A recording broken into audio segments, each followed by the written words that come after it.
What's up, y'all? Welcome back to Epiphany, the podcast with yours truly, Bria Lewis. If you are listening to the audio only, please make sure you subscribe to the show if you have not already. And if you are paying attention to the visual and you are here with me, make sure you like this video at the end, subscribe, share. I always forget to say it at the end, so I want to say it at the beginning so we can remember. Okay, as you can see, we are in a different location today. I am in my car. It's a lot of craziness going on in my house right now, so I'm like, we're gonna get her done. We coming to the car. So today is another difficult topic. Why I keep doing this to myself? But it's okay. We moving and we healing as we go. We're being vulnerable. This is an open and safe space, a judgment-free zone. I'm convincing myself of so because that's what's helped me keep going. Okay? So today, y'all, the sermon subject is people pleasing. So what makes it difficult for me to discuss it is because I have analyzed not too long, I would say a couple of months ago, that this is one of my biggest flaws. And it's the reason that the relationship ended, the friendship ended, the job didn't work. The level of people pleasing that I was withholding and not really having the language to identify that people pleasing was what it was. What was the root of it? So I want to start off with this quote from this book that I'm reading right now. It's by Candace Love. It's called Remember Who the Fuck You Are. And if you're on a healing journey, this book is absolutely amazing. Just disclaimer, before you open it, get ready to cry because it breaks you open. Okay. So this chapter is called Boundaries Are Non-Negotiable.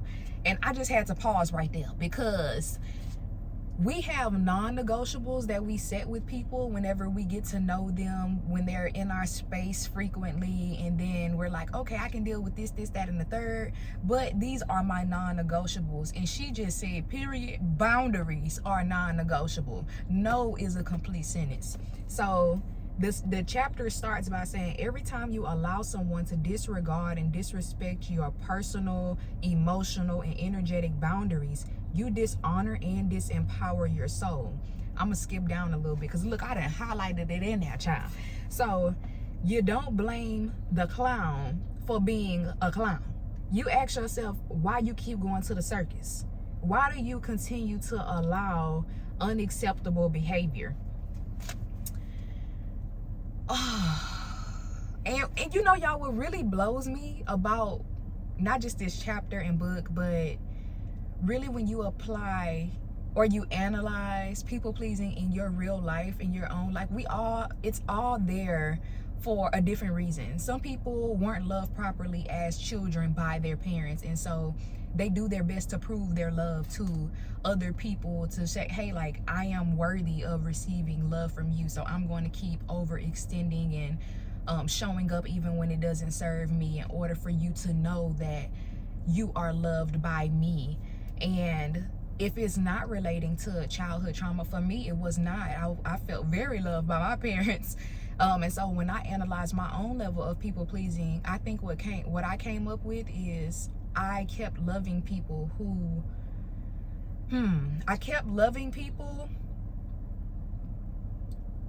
so big because I wasn't loving myself that big, and they couldn't reciprocate the energy because their capacity might not have been there. But one thing that my friend told me is, people pleasing isn't people pleasing when a person is reciprocating. They have the same, your energy match theirs match yours, right? And so when I think about it in a relational space, a romantic relationship, for example, or a platonic friendship, you show up for your friends, they show up for you. In relationship, I show up for you no matter the circumstance, the season, and you're supposed to show up for me. So when we realize that things like this just not happening, then it causes either friction or it causes distance. So for me, it caused both. Because and oftentimes this leads to resentment, because we're like, why do I even have to ask you to love me this way. And it's because you have been so extensive with how you have shown up for them. I'm learning to keep using my voice. But I do a very great job at being vocal. And so when I verbalize how I'm feeling about something and I notice the behavior does not change, then comes the distance. Bye-bye. But I'm working on just not even letting it get to a point where I have to not be verbal, but just distance myself. Like just choosing the right people the first go round. Not painting the red flags pink, or maybe they're a little white, or they're just like gray. No, they're red. Bye-bye. You got to go. So, you have to figure out why you do it, why it's a reoccurring behavior for you. And I'm gonna give y'all two examples, two situations that happened to me. Okay, I'm closing the book. I'm gonna analyze two situations that happened this week where I feel like I was tested, because it's something that like I said, I'm releasing this. I've been releasing this for months now. And the first instance that occurred is recently I started a new job. And this job it's pretty much like you're an Uber for people with disabilities, illnesses. They can't drive themselves, long story short. And so I'm enjoying the job. I love the people, I love the staff, the management's great. But right now, well, while I was in training there, we had a different manager. And so I got off of one of my shifts, and this particular manager told me, you're gonna have to clock in at the same time again tomorrow. Now, why I had a problem with it is because I just worked 13-hour shift. I was told I was going to be working a 12-hour shift. So I'm like, hey, I ain't gonna lie to you, that ain't gonna work for me. And she said, well, when did you have your last off day? And I said, yesterday. And so she was like, okay, so you should be, well charged up, and other people here work 15-hour shifts. And I'm like, I'm not other people. I'm not other people. And I'm telling you, y'all, when I got off of this shift, I felt drunk. That's how tired I was. My body, my brain, and my spirit is still adjusting to working full time. And although I was off that one day, I had no other off days throughout my week, and I had to help her understand, ma'am, I didn't even get the 2 off days that I was supposed to get. So tomorrow I cannot clock in at this time. I can come to work, but I can't work no 12-hour shift. I can work 6 or 8. Which one you want to do? They're very flexible with how their routes work. So she's pretty much kind of combating every point that I'm making of why I do not have the capacity to show up for the length of time that I showed up today. We don't have a set schedule at that time because, again, we just finished training. So she calls the person who creates the schedules, and then she's telling them like, oh, she's not going to be able to work at this for this amount of time. And she's like, oh, and when did you start again? I'm like, this is my first full week. And so she gets off the phone with the lady like, you'll be fine, you'll be fine. So I'm like, she didn't hear what I said. She didn't hear what I said. I can't do it. Now, do you want me to show up for a short amount of time, or do you not want me to show up at all? Which one are we going to do? It took so much explaining, long story short, that I left like sobbing. And I was like, oh, mama, it's okay. Like, why are you crying? I'm working on not asking myself why I'm crying, but in this moment, it served me to ask myself why I was crying, because I needed to identify the emotion, right? And the emotion was not only exhaustion, but I also felt like I was overextending. I'm over-explaining myself to you of why I can't show up. I'm exhausted. I'm emotionally drained. And I think it just, the little energy that I had left to, after that 12-hour, 13 and a half hour shift ended, I had to use it all to stand up for myself. So drained was the emotion after the exhaustion. You know, like I had to stand up for myself after I just worked all of these hours, and I didn't have the capacity to even do that, but I did it. And so, and I think some of the tears was because I usually just be like, all right, it is what it is. Like, it's a job. I gotta work. Like, I won't really say much of anything. I'll just go home and complain about it. You know what I mean? Or I'll go journal about it, how upset that I am that they're overworking me. No, I'm finna stand up right here, right now, today. The second, I want to say this was 4 days later. Same week. Just 4 days later, I am doing a program to advance me into a different career space, just in case this job don't work. Well, I just like options, baby. If I get fired tomorrow, I got somewhere to go. So I'm doing a program, and basically there's a training attached to this program too. Like everything, you got to take a new course or yeah. So what I did was I reached out to the young lady on a Sunday. You know, most people don't work on Sundays, but I reached out, hey, happy Sunday, I'm having trouble accessing a link. It looks like the app isn't loading when I click the link. And so when she reaches back out to me, she doesn't say good morning, good afternoon. She didn't say anything until Monday when she returned to work, I'm assuming. And she said, that's because you're clicking this blank in all caps, and it should be blank in all caps. And so I'm like thinking to myself, first of all, when you text my phone, good morning, good afternoon, good evening. But I let her make it. I let her make it that first message. And I didn't like, to me, whenever you have things in all caps, you raising your voice. So, but let me just not make an assumption, because I don't know, maybe she thinks I can't see, so let's put it in all caps. Or maybe because it's an app name, it auto-corrected and auto-fixated in the phone before she hit send, or whatever, right? So I'm gonna give her the benefit of the doubt, all right? So I text back like, yes, ma'am, that's what I did. However, it's not showing fully whenever I pull it up, right? This is my view. I attach a screenshot. So then she says, exactly, exclamation point. You should be on this, exclamation point, right? So I said, thank you. Your attitude is poor. So I let you make it the first time.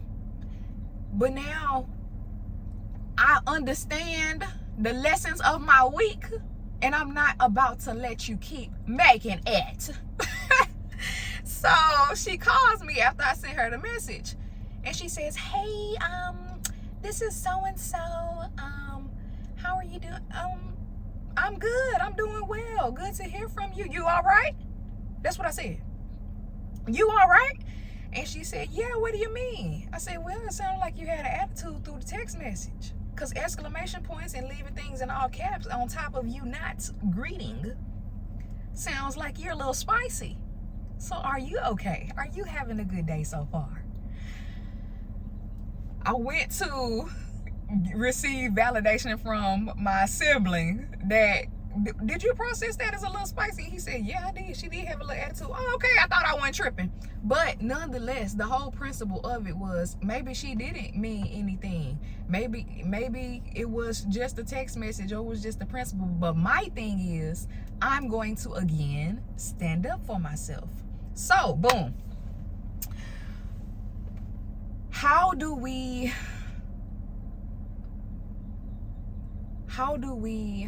open our eyes to situations and circumstances before it gets to a level of people pleasing? You got to answer that for yourself. Because it's different based on what it's stemming from. But what I have learned is, you do need to set boundaries, and the people that love you the most, they're going to honor them. They're going to respect them. If you're around people who like, oh, I can't stand when you say no, it's just you always talking about no. Okay, cut off. Because if my friend is having an event, my friend that loves me is having an event, and I say, hey, doll, I'm not going to make it. I just don't have the capacity today. Period. My friend gonna be like, okay, girl, I'll see you next time. I'm gonna call later in the week to check on you. Right? Do they act like that? Or do they throw a hissy fit when they don't get their way? Do they say, oh, girl, all good, we'll catch each other at another time? Or do they try to gaslight you? You don't ever show up for me. You could have came to this one little thing. It ain't gonna kill you. It ain't gonna take no time for you to... You're gonna be very uncomfortable when you receive responses from me in this era. Because one thing about it, ego in this season for Bria, hate to see me coming. Because you get to a point where you bite your tongue so much. You get to a point where you create an unsafe space for yourself so much, and it just takes life experience for you to be like, look, this is not it. And so I've always been a person that said, like, I don't do betrayal. Like, I don't do betrayal. I can't do betrayal. But then I realized that people pleasing is an illness of self-betrayal. I'm like, you don't do betrayal from other people, but you betraying yourself? Oh, okay. Yikes. Every time I say yes, when deep down I'm like, dang, I don't feel like it. Like, every time I do that, every time I show up when I don't have the capacity, every time I overextend to try to display I am present, or I love, or I like, I am betraying myself. So, the tools that I have come up with in order to navigate that. For one, I just practice saying no. I don't think I'm gonna make it. Even if I know I'm gonna make it, I don't think I'm gonna make it. I might make it. I could make it, but I'm not so quick to say yes. And I think that's another thing that had caught me in a trap, because as soon as somebody would extend the invite or ask me a question, yes, like it was a default. And then I just said yes to all these different things, and now I'm trying to figure out how I'm finna fit all of them into my 24-hour day. And I'm drained at the end. I don't feel like my cup is full when I get to the end goal. Like, yeah, you can say you showed up for everybody, but you can't say you showed up for yourself. And that's ultimately what keeps you fulfilled. So, also practicing saying, like, that doesn't feel good to me. And the first time that I said that, I feel like directly, was at that job that day. I don't feel good getting off, and I don't have the capacity to do absolutely anything else. If I got a debate on should I shower tonight or in the morning, that means I don't got enough energy. I don't have enough energy to fulfill the things that you're asking me. I'm tired. Sometimes we can feel bad for standing up for ourselves. Sometimes we can feel bad for telling people no, we can't show up for them, especially when they have shown up for us. But everybody's capacity level is different, so you really can't feel bad when somebody else was able to do something that you might not have the capacity to do. We talked about navigating grief in the very first episode. My capacity level shifted completely because my emotional capacity my emotional stamina was so focused on just make it through today, everything's gonna be all right. Just focus on when you put so much attention and intention on just staying positive throughout your day, when you get to the end of your day, you're gonna feel like you done ran a marathon. Like it feels like on the body you have physically ran a marathon. Like the level of exhaustion is just beyond me. Like, I have been self-coaching all day long to stay positive. Everything happens for a reason. God got you. God is by your side. You have an amazing support group. When you have to do that after every negative thought, it's a lot. It's a lot, right? And so I done dropped one of my sticky notes, child. So I think it's important for us to seek validation within. It's beautiful to receive validation from other people, like when you graduate school, or when you get a new job, or when you accomplish something that's been on your to-do list for ages. It's amazing to get that validation from your friends and your family. Like, I'm so proud of you. You did that. You ate down. You showed up for yourself. You did exactly what you said you was gonna do for you. You that girl. You that guy. I think that is good for the spirit and soul, but there comes a time when you have to validate yourself, where you're going to be an army of one and nobody is going to be present in order to say good job. You got to tell yourself good job. Sometimes you may accomplish things and nobody will be around you to even understand how big it is.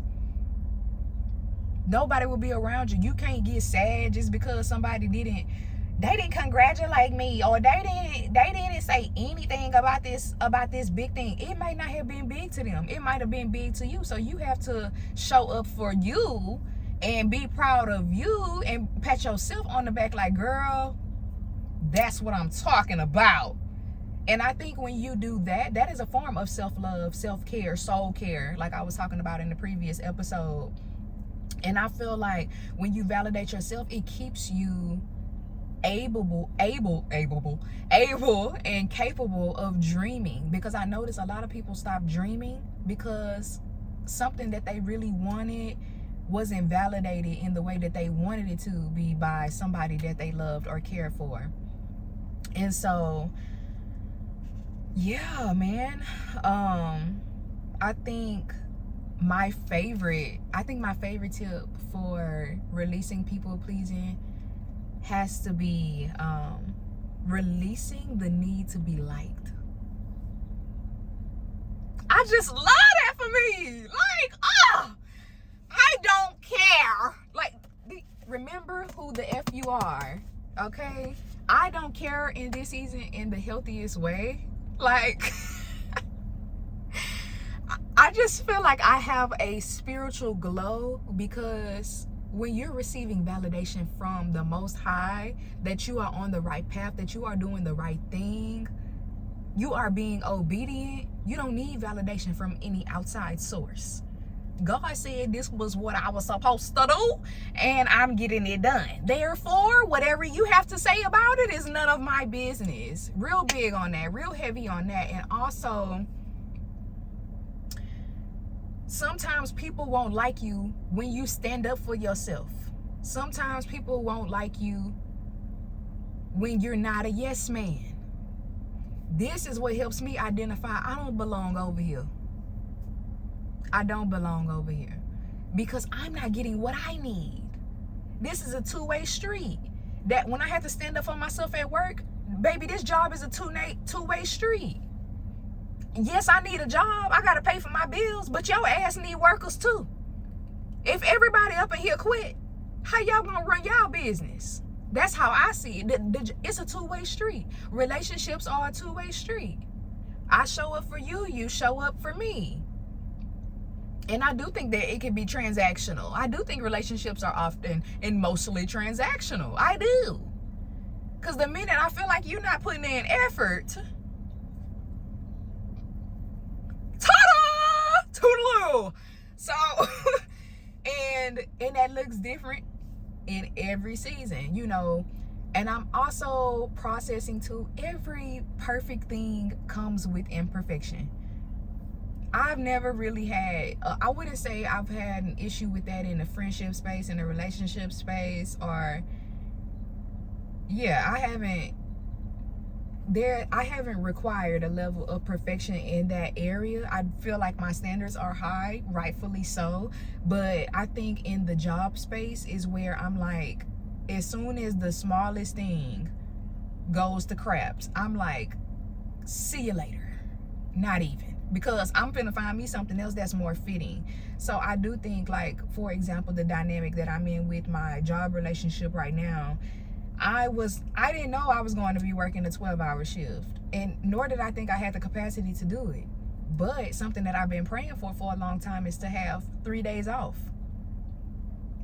Lord, I want to work full time. I don't mind working full time, but I want 3 days off. Baby, I got that. And I'm telling you, I can work the 12 hours. I can't work 13 and a half. I need to get off on time. What we gonna do here? Meet me in the middle. So I think that there is so much balance when you release people pleasing and you release overextending. You let go of bitterness and resentment that you could have built up. Now I feel like I'm such in a healthy space because I haven't let it build up to the point where I honestly haven't done that in years, where I let the resentment build up. It's come some point where you have to say something in order to protect yourself. So I haven't dealt with that in years for sure. But I do think I'm like, okay, this is the time for me to speak up, because I don't want that to fester in my heart. I don't want to carry that trauma in my body, you know? And in closing, y'all, I just think my epiphany of the week is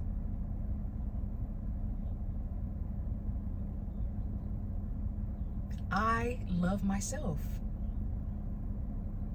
Like, I love myself big and wholly and fully and in totality. I love myself. And so therefore I will stand up for myself. I will protect myself. I will set boundaries, and I'm not doing it if I don't want to do it. I hope I served you all well by this episode, and I hope you receive something, and I hope you release something that is simply not for you. Keep dreaming big, keep showing up for you, show up for other people too, but when you have the capacity.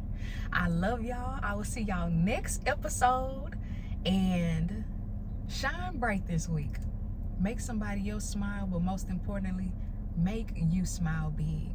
Whatever it is that you've been wanting to do for a while that you haven't got off your checklist because somebody else didn't validate it, do it. And then validate yourself and talk to God about it. Yeah. All right. See y'all next week. Mwah!